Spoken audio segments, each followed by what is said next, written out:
दोस्तों, अगर आप भी रोहित शर्मा को शानदार खिलाड़ी और कप्तान मानते हैं तो हमारे इस वीडियो को लाइक ही जरूर। किशन का दोस्तों, हिटमैन के तूफान के आगे चौथे दिन ही चैंपियन बना हिंदुस्तान तो अपनी शर्मनाक हार पर गुस्से से बौखला उठे इंग्लिश कप्तान बेन स्टोक्स। एक बार फिर उन्होंने रोना धोना शुरू कर दिया और अब अपनी हार देखकर इंग्लिश कप्तान ने तो टीम इंडिया पर ही बेईमानी के आरोप लगाते हुए जो कुछ कहे डाला। उनकी बातें सुनकर अपनी हंसी रोक नहीं पाएंगे। तो आखिर क्यों बेन स्टोक्स ने टीम इंडिया को बता दिया बेईमान? आखिर गुस्से से आग बबूला बेन स्टोक्स ने क्या कुछ कहा, कैसे उन्होंने अपना ही मजाक बनवा लिया, उसका पूरा वीडियो हम आपको दिखाएंगे। लेकिन उससे पहले आपको क्या लगता है, रोहित, अश्विन और कुलदीप में कौन बन सकता है इस मैन ऑफ द मैच का हकदार?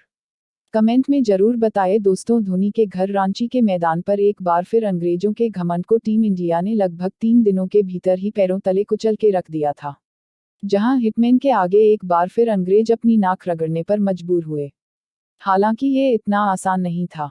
2 दिनों के बाद तो इंग्लैंड ने सोचा था कि वो आसानी से ये टेस्ट मैच जीत जाएंगे, लेकिन तीसरे दिन भारतीय खिलाड़ियों ने ऐसा पासा पलटा कि पूरी दुनिया दांतों तले उंगलियां दबाने पर मजबूर हो गई और कुलदीप के बीच 76 रनों की साझेदारी ने टीम इंडिया के मुकाबले में जबरदस्त वापसी करवाई। तो फिर जब तीसरी पारी में इंग्लैंड की टीम ने भारत को बड़ा लक्ष्य देने उतरी तब अश्विन और कुलदीप की कातिलाना फिरकी के आगे उनका बल्लेबाजी क्रम ताश के पत्तों की तरह बिखर गया था। अश्विनी ने एक साथ गुच्छों में 5 विकेट तो वही कुलदीप ने 4 पूरी की पूरी इंग्लैंड को केवल 145 रन पर समेट दिया और चौथी पारी में भारत को महज 192 रनों का लक्ष्य मिला था, जिसे इंग्लैंड डिफेंड करने का मादा रखती थी। लेकिन सलाम है रोहित शर्मा को, जिन्होंने पहले यशस्वी तो फिर साथी बल्लेबाज गिल के साथ मिलकर ऐसा तांडव उछलाया कि चौथे दिन के पहले सेशन में ही मुख्यालय में टीम इंडिया को चैंपियन बनाकर भारत की जीत का झंडा गाड़ दिया। हिटमैन ने अपनी ऐतिहासिक पारी से इतिहास लिखा, तूफानी अर्धशतक ठोका और खुद भारतीय टीम की यादगार जीत के कर्ता धर्ता बने। 55 रनों पर आउट होने के बाद युवा खिलाड़ियों ने बिल्कुल निराश नहीं किया और अपनी धाकड़ बल्लेबाजी से टीम इंडिया ने न केवल ये टेस्ट मैच जीता, बॉल की 3-1 से इस टेस्ट सीरीज को भी अपने नाम कर लिया। इसके बाद तो मानो पूरी दुनिया में रोहित और टीम इंडिया के ही चर्चे होने लगे। बस यही देखकर तो इंग्लिश खेमा हैरान और परेशान है। यहाँ तक कि अब इंग्लैंड के कप्तान बेन स्टोक्स का तो गुस्सा ही फूट पड़ा। वो तो बेहद नाराज थे और अब उन्होंने गुस्से में टीम इंडिया को धमकाते हुए बहुत कुछ कह दिया। जी यहाँ दोस्तों, हमें तरह एक बार फिर टेक्नोलॉजी और खराब पिच का रोना रोते हुए बेन स्टोक्स ने कह दिया, मैं सबसे पहले भारत को जीत की बधाई देना चाहता हूँ। हम भले ही हारे हैं लेकिन हमें काफी कुछ सीखने को मिलेगा। इसका मतलब ये नहीं कि हमने अपनी हार स्वीकार कर ली है। हमें यह हार बहुत चुभने वाली है। मैंने पहले ही कहा था अंपायर कॉल को हटा दिया जाना चाहिए क्योंकि उसे दोनों टीमों को नुकसान होता है। भारत ने हमारे जीतने भी बल्लेबाज आउट किए, उनमें से आधे से अधिक हम पास कॉल में आउट हुए।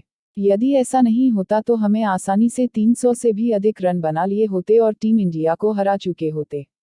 लेकिन टेक्नोलॉजी का इतना गलत इस्तेमाल भारतीय टीम ने अपनी हित के लिए किया है कि मेरे पास शब्द नहीं है बयां करने के लिए। तो केवल इतना ही नहीं, उन्होंने यह भी कहा कि भारत की ये पुरानी आदत है और आप पिच बनाना ताकि हम खेल ना पाए, पर हमने अच्छा खेला। दूसरी तरफ अंपायर भी उनका साथ दे रहे थे। जब भी वो अपील करते हैं, अंपायर की उंगली खड़ी हो जाती है। मुझे पता नहीं वो किसके साथ थे। यदि इसी तरीके से भारत को क्रिकेट खेलना है तो अगली बार से हम इंडिया टूर पर नहीं आएंगे, क्योंकि यदि आप ईमानदारी से नहीं खेल सकते हैं तो ऐसा जीत का क्या मतलब। हम टीम और बीसीसीआई के रवैये से नाखुश और हैरान भी हैं। वैसे दोस्तों, आपको क्या लगता है, अंपायर्स कॉल को हटा देना चाहिए या नहीं? कमेंट में जरूर बताएं। दोस्तों, धोनी के घर रांची के मैदान पर एक बार फिर अंग्रेजों के घमंड को टीम इंडिया ने लगभग 3 दिनों के भीतर ही पैरों तले कुचल के रख दिया था। 2 दिनों के बाद तो इंग्लैंड ने सोचा था कि वो आसानी से ये टेस्ट मैच जीत जाएंगे, लेकिन तीसरे दिन भारतीय खिलाड़ियों ने ऐसा पलटा पासा कि पूरी दुनिया दांतों तले उंगलियां दबाने पर मजबूर हो गई। पहले ध्रुव जुरैल और कुलदीप यादव के बीच 76 रन की साझेदारी ने टीम इंडिया के मुकाबले में जबरदस्त वापसी करवाई। तो फिर जब तीसरी पारी में इंग्लैंड की टीम भारत को बड़ा लक्ष्य देने उतरी तब अश्विन और कुलदीप की कातिलाना फिरकी के आगे उनका बल्लेबाजी क्रम तो ताश के पत्तों की तरह बिखर गया था। अश्विन ने एक साथ गुच्छों से 5 विकेट तो वही कुलदीप यादव ने 4 विकेट लेकर पूरी इंग्लैंड टीम को केवल 145 रन पर समेटा और चौथी पारी में भारत को महज 192 रन का लक्ष्य मिला था, जिसे इंग्लैंड डिफेंड करने का मादा रखती थी। लेकिन सलाम है रोहित शर्मा को, जिन्होंने पहले यशस्वी तो फिर साथ ही गिल के साथ मिलकर ऐसा तांडव मचाया कि चौथे दिन के पहले सेशन में ही मुकाबले में टीम इंडिया को चैंपियन बनाकर भारत की जीत का झंडा गाड़ दिया।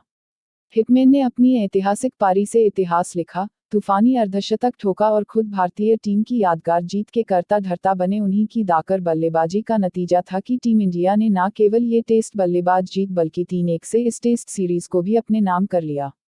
इसके बाद तो मानो पूरी दुनिया में रोहित और टीम इंडिया के ही चर्चे होने लगे हैं, लेकिन दूसरी तरफ एक बार पर इंग्लिश दिग्गजों के आंसू हमें देखने को मिले।